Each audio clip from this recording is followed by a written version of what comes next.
देश में 1947 के बाद चाहे कोई भी सरकार रही हो, उसके एजेंडे में हमेशा ये जरूर रहता है कि गरीबी हटाओ। लेकिन गरीबी है कि हटती ही नहीं। और पिछले लगभग 2-3 साल से तो कुछ समय भी ऐसा रहा है और नीतियां भी ऐसी रही है कि शायद सरकारें इस पर काम कर रही है कि गरीबी तो हट नहीं रही, इसलिए गरीब ही हटा दो। चाहे दुनिया में किसी भी देश की सरकार हो, वहां पर गरीब ही मारा जा रहा है। चाहे उसे, अगर वो बीमार हो गया है तो इलाज के लिए पैसे ना हो, चाहे अगर वो काम कर रहा है तो उसको समय पर सैलरी ना मिल रही हो, या उसको नौकरी ही ना मिल रही हो। हमने कोरोना के समय में देखा किस तरीके से माइग्रेंट वर्कर्स ने अपना, जहां वो काम कर रहे थे, पंजाब, हरियाणा, उत्तर प्रदेश, राजस्थान, वहां से वो बिहार और अपने रिमोट एरियाज में गए। और सरकार के पास कोई भी डेटा नहीं है कि माइग्रेंट वर्कर्स की, कितने माइग्रेंट वर्कर्स की डेथ हुई, कितनों को समस्याएं आई, कितनी की नौकरी गई। सरकार के पास कोई डेटा नहीं है। लेकिन आज जो वर्ल्ड बैंक है, वर्ल्ड बैंक ने भी अब एक रिपोर्ट जारी की है जिसमें, जो मुझे नहीं लगता कि ठीक है, और जब हम दो रिपोर्ट को, वर्ल्ड बैंक की जो पूरी दुनिया की रिपोर्ट है उसको कंपेयर करें और भारत की जो रिपोर्ट है उसको कंपेयर करें, तो आपको भी लग जाएगा कि वो रिपोर्ट कितनी ठीक है कितनी गलत। लेकिन फिर भी हम वो रिपोर्ट को बताएंगे, और इसीलिए कि ये एक नाकामी साबित करती है और हमें बताती है कि किस तरीके से आंकड़ों के हिसाब से हमारे साथ खेला जा रहा है।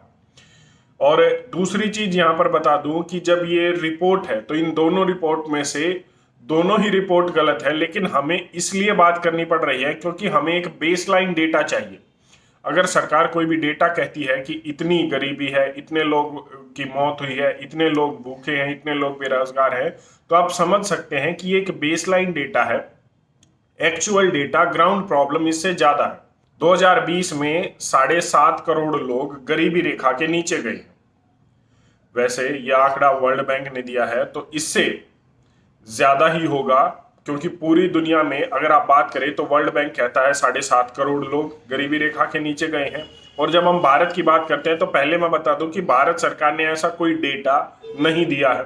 दूसरी बात, जो डेटा हमारे पास है वो दिया है सेंटर फॉर मॉनिटरिंग इवेल्युएशन संस्था ने, जिसमें वो ये कह रहे हैं कि भारत में 5.5 करोड़ लोग गरीबी रेखा के नीचे गए हैं 2020 में। अब अगर हम इन दोनों रिपोर्ट्स को एनालाइज करें तो इसका मतलब पूरी दुनिया में 80 से 85% लोग सिर्फ भारत में गरीब हुए हैं। और अगर सिर्फ भारत में 5.5 करोड़ लोग गरीब हुए हैं तो पूरी दुनिया में कितने हुए होंगे? या फिर अगर हम वर्ल्ड बैंक की बात को ठीक मान लें तो इसका मतलब भारत में झूठ बोला जा रहा है। मैं आपको बता दूं कि 10 करोड़ से ज्यादा नौकरियां जाने का डेटा एक बार सरकार ने अपने लिए माना था कि कोरोना के समय में इतनी नौकरियां गई हैं। मैं आपको बता दूं कि कोरोना के समय में सरकार ने माना था कि 10 करोड़ से ज्यादा लोगों ने अपनी नौकरियां खोई हैं। और अगर 10 करोड़ से ज्यादा ने नौकरी खोई है तो लगभग हम ये मान के चलते हैं कि 40 से 45 करोड़ लोग ऑन एन एवरेज अपनी जिंदगी की उस पटरी से उतर गए जब उनकी जिंदगी, उनका जीवन ठीक चल रहा था। तो सिर्फ 5 करोड़ लोग गरीबी रेखा के नीचे कैसे गए? माइग्रेंट वर्कर्स की बात अलग है, कितनों की जो है नौकरियां गई। नौकरियां, माइग्रेंट वर्कर्स तो हर रोज वो कमाता है, हर रोज वो खाता है। वर्ल्ड हेल्थ ऑर्गेनाइजेशन ये कहती है कि भारत में इलाज के लिए, मेडिकल ट्रीटमेंट के लिए 5.5 करोड़ से 6 करोड़ लोग हर साल गरीबी रेखा के नीचे चले जाते हैं, क्योंकि उन्हें अपने परिवार के किसी सदस्य का इलाज करवाना होता है और इलाज उनके लिए इतना ज्यादा महंगा होता है। तो सिर्फ अगर WHO की बात माने तो 5.5 से 6 करोड़ लोग सिर्फ मेडिकल ट्रीटमेंट की वजह से गरीबी रेखा के नीचे चले जाते हैं। तो कोरोना और इन सब चीजों के लिए अगर हम इनको ऐड कर दें तो आप समझ सकते हैं कि डेटा कितना ज्यादा होगा।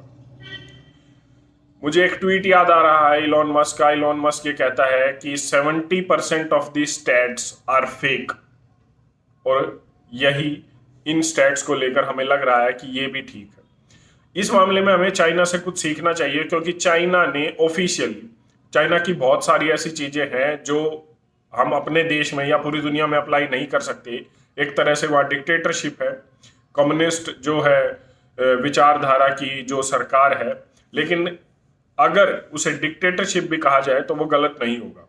तो वहाँ की जो फ्रीडम ऑफ स्पीच है, कोई भी और राइट्स हैं जो सिटीजन्स के हैं, उन्हें अक्सर दबाया जाता है, हम देखते हैं। लेकिन चाइना से एक बात सीखने लायक है कि चाइना ने अपने देश में 80 करोड़ से ज्यादा लोगों को गरीबी रेखा से बाहर निकाला है।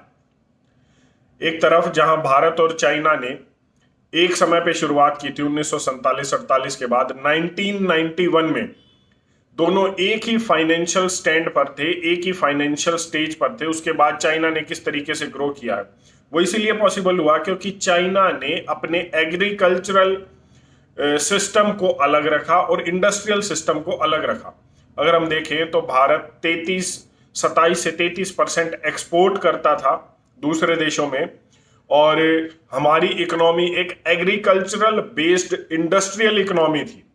लेकिन इंडस्ट्रियल रेवोल्यूशन आया और हमारा कोई भी प्रधानमंत्री, कोई भी चीफ मिनिस्टर अगर बाहर जाता है, अमेरिका जाता है, तो वो सपना लेकर आता है भारत में कि हम अपने देश को, हम अपने राज्य को अमेरिका जैसा बनाएंगे। अगर कोई जापान चला जाता है तो वो यही सपना लेकर आता है कि हम अपने देश को जापान जैसा बनाएंगे।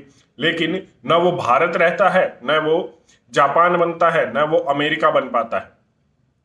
तो हमने अपने एग्रीकल्चरल सिस्टम को दिन दिन हर साल डिग्रेड किया, इंडस्ट्रीज को लेकर आए और इंडस्ट्रियल रेवोल्यूशन को भी पूर्ण रूप से अप्लाई नहीं कर पाए। तो हम ना इधर के रहे ना उधर के रहे, ना जापान बन पाए, ना अमेरिका बन पाए, ना भारत रह पाए। चाइना ने इस सिस्टम को अलग अलग किया, एग्रीकल्चरल और इंडस्ट्रियल सिस्टम को अलग अलग किया, क्योंकि रूरल और अर्बन में अलग अलग समस्याएं होती हैं। और उन्होंने रूरल जो उनकी पब्लिक है उनको लेकर अपॉर्चुनिटीज डेवलप की। ये जो फाइनेंशियल अपॉर्चुनिटीज, जो रोजगार की समस्या है, उसको अलग तरीके से टैकल किया और अर्बन की समस्याओं को अलग तरीके से टैकल किया। इसके बाद आज चाइना ऐसे स्टैंड पर है कि वो कह सकता है कि उसने अपने देश को, लोगों को गरीबी रेखा से बाहर निकाला है। ऑफिशियली चाइना ये कहता है कि 80 करोड़ लोगों को गरीबी रेखा से बाहर निकाला, लेकिन अगर हम इस आंकड़े को कम भी कर ले, अगर हम ये कह दें कि वो ज्यादा कह रहा है, लोगों को गुमराह कर रहा है, तो हम ये भी मान के चलते हैं कितना, इसका मतलब कि कुछ ना कुछ उसने अपने देश के लोगों को किया है। और वो जो सिस्टम है जिसकी मैं बात करना चाह रहा हूं, वो सिस्टम एक ऐसा सिस्टम है कि उसने अपने देश की नीड्स के हिसाब से और अपने देश के लोगों की, जिस तरीके से लोग वहां पर हैं और वो काम कर सकते हैं, वो अपॉर्चुनिटीज अकॉर्डिंगली डेवलप की। हम अमेरिका की पॉलिसीज को भारत में अप्लाई नहीं कर सकते।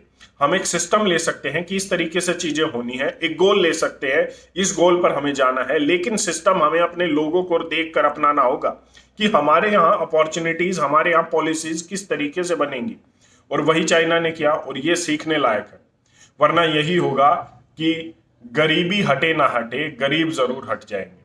जो पॉलिसीज हैं, पॉलिसी मेकर है, उन्हें देखना होगा कि आप आंखें बंद करके चाइना की, अमेरिका की, जापान की या किसी भी देश की पॉलिसी को नहीं अपना सकते। आपको अपने देश के लोगों की पॉलिसी को अपने देश के लोगों के हिसाब से बनाना होगा। आप इस पर अपनी क्या राय रखते हैं, एक बार कमेंट करके जरूर बताएं। धन्यवाद। जय हिंद।